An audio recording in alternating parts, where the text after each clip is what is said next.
What's up, motherfuckers? Inglewood I'm here. the Snurderpurds. God damn it! I'm also the Snurderpurds, and we're doing Inglewood. a ZvP on what is this? Cloud Kingdom, and starting out in the bottom, our blue Zerg is Spanishiwa. Yeah, and he's he's blue and he's a Zerg, and this guy is actually known for like coming up with bullshit on how to play a Zerg. Yeah, it's funny because he's like full-time college student like you and I, like busy as fuck, and he's better than all the pros, and he's actually changing the meta of the game all the time. He's like, this sounds ridiculous. Let's see if I can win with it. Oh, I continue to beat pros with it. Oh, cool. And he's going up against DeathEnD. Let's just call that DeathEnD, shall we? No, but it's DeathEnD. Like, if you notice how it's all capitalized. Yeah, I think he likes double D's. That's why he capitalized the D's in that one. Double D's. Anyway, he's a red Perturse. Yeah, and look at that chrono boost. Oh, look. Holy shit, he's chrono boosting right now. Oh, he's man. chrono boosting out that dude. Oh, He the scouted dude's out. too. He fucking Oh, scouted. he's doing really it again. He's doing it again. There's fucking dudes coming everywhere. Oh god. All right. So Coming all DeathEnD- over faces. Oh Jesus. DeathEnD probably familiar with Spanishiwa because that was a really early scout. He wants to make sure there's nothing crazy happening.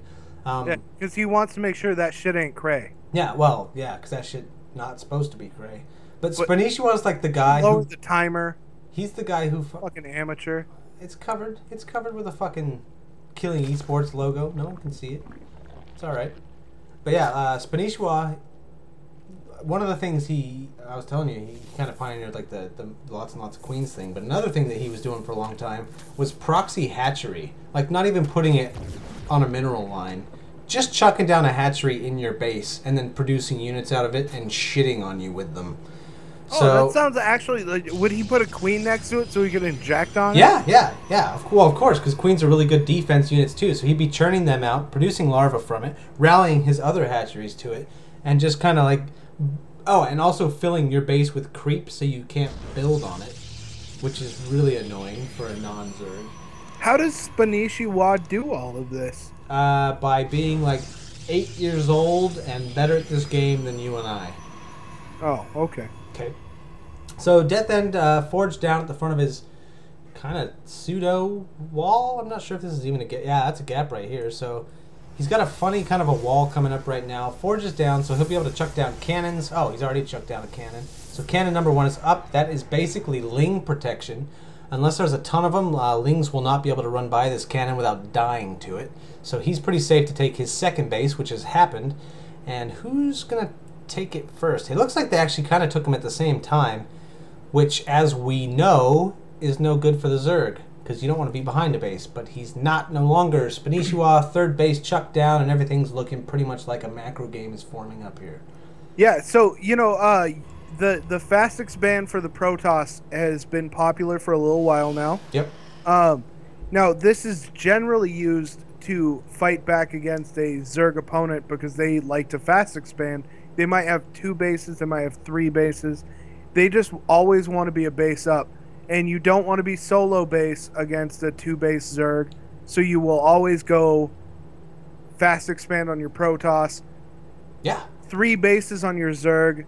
So, it evens out. You're basically on even ground right now. That's exactly right. A lot of the Protoss players, they kind of hug the mantra fast expand or die trying, because if you don't get that second expansion up really quickly, you lose the macro game from the very beginning, and it's an uphill battle the whole game. Yeah, and you don't, a guy like Spanishiwa, you don't want to be behind because you're not going to keep up with him on macro. You have to win by tactics. That's right, yeah. And Zergs, I mean, they're the swarm. That's the whole thing. They're cheap units. They come out quickly, and lots of them come at you. And so you kind of got like the disposable army, like the toilet paper army here, up against the juggernaut, because Protoss units are pretty much burly motherfuckers. So when you have the strongest against the weakest, it becomes a numbers game, and it's in the Protoss's advantage to try and keep the number gap to a minimum. And so a quick second expansion kind of closes that up. And if you're watching here, 46 to 42. Now 52 to 42. Do you see how quickly the numbers change? Right, yeah. That, that just like 10 in 2 seconds. That's because now that Spanishiwa has queens up at each of his bases, that inject larva, every minute he gets like a bonus 4 larva, and so he can pop out 7 units like that. And all 3 of them are usually going to be on the same timer. And so you might see it jump by as much as 20 supply already when he's only at 3 base. But he's actually, he's really close to supply blocking himself. He needs to invest in a couple more overlords. Looks like 1 more is on the way. You can see 1 just popped and he filled it instantly. 7 supply, like no big deal. You know, this might just be like immaculate timing by Spanishiwa. Oh yeah, he knows what he's doing. He's not tripping over his own feet by any means. And look at his creep spread. 7 minutes in, he's damn near half the map already. Yeah, it's not TLO creep spread, but it's already well on its way. And we know that Spanishiwa is a big fan of the queens, and I wouldn't actually be shocked if he added 1 or 2 more even, just as designated creep spreaders. So what do we see coming out of them now? Roach Warren and Lair Tech. Lair Tech just tied up for Spanishiwa, so he's now on tier 2 units if he wants to be. That Roach Warren's about to pop. He'll probably get Roach Speed for it. Roach is much stronger against Protoss than Banelings are, so you typically see Zergs go Banelings against Terran and Zerg, and then Roach against Protoss. And yes, that Roach Speed is on its way. Colossus came out perfectly timed. A second Colossus being created. Immortal. No Colossus yet. Or sorry, Immortal. But watch the timing on his producing units. You'll see the one there, right as it pops. Look at his money. Bam! Another one will come up. Look at DeathEnd's money, dude. He had 900 he's definitely minerals. behind on money. Jesus Christ. Okay, well, he just got warp gate technology, so I'll take that back. I'm not going to call it a mistake. All 6 of those warp gates are now warp gates. Yeah. So he can drop in 6 units at a time. He can dump 600 gas at a time if he wants. He can dump 600 minerals at a time if he wants. So that's no big deal. He stops the scout. They see that the second base is up, but he doesn't see what's going on in that main base. Right.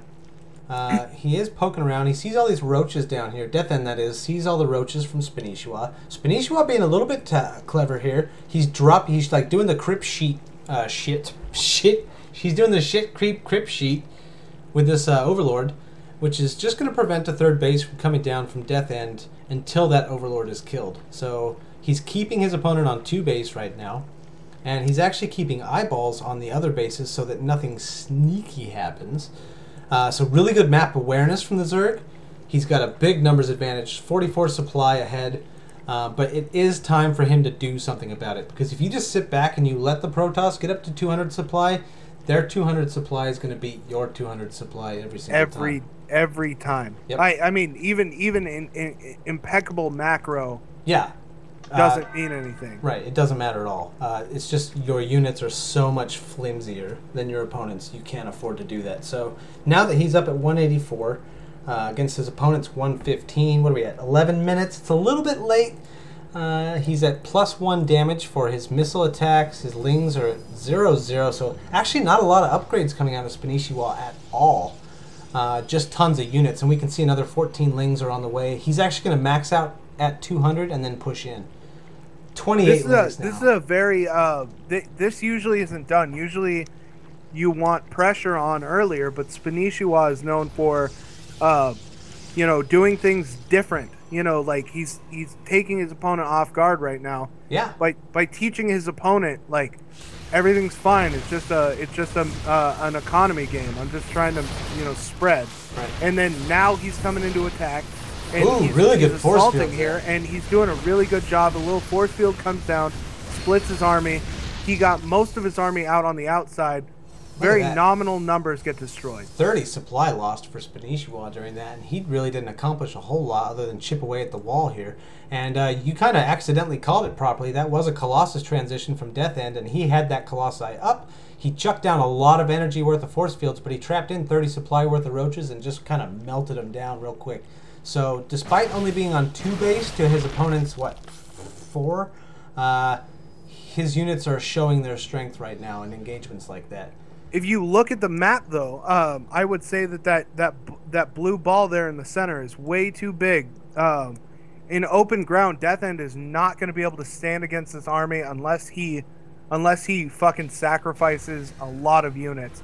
And it's in Spanishiwa's favor to even lose fights at this point. He needs to throw those away. Spanishiwa does, because he's maxed out right now, and those are unupgraded lings. He's on 0-0, and a lot of his supply is Zerglings, which are just going to get like two-shotted by these Colossi.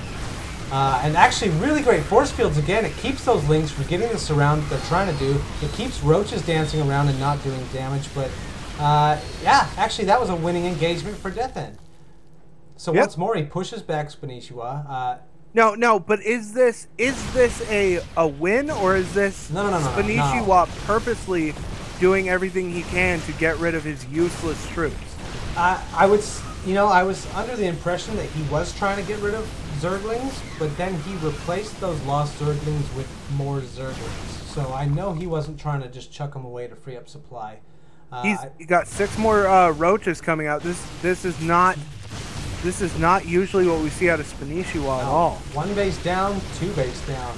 That knocks Spanishiwa back to 2 base. Now they're on even base. Despite the supply advantage, a lot of that is workers who have nowhere to go, and so army count is probably quite similar, although DeathEnd's army is much, much stronger than the Zerg. And he's resupplying that with more Warpin Zealots coming in from the rear, more Stalkers, and he's continually producing Colossi as well.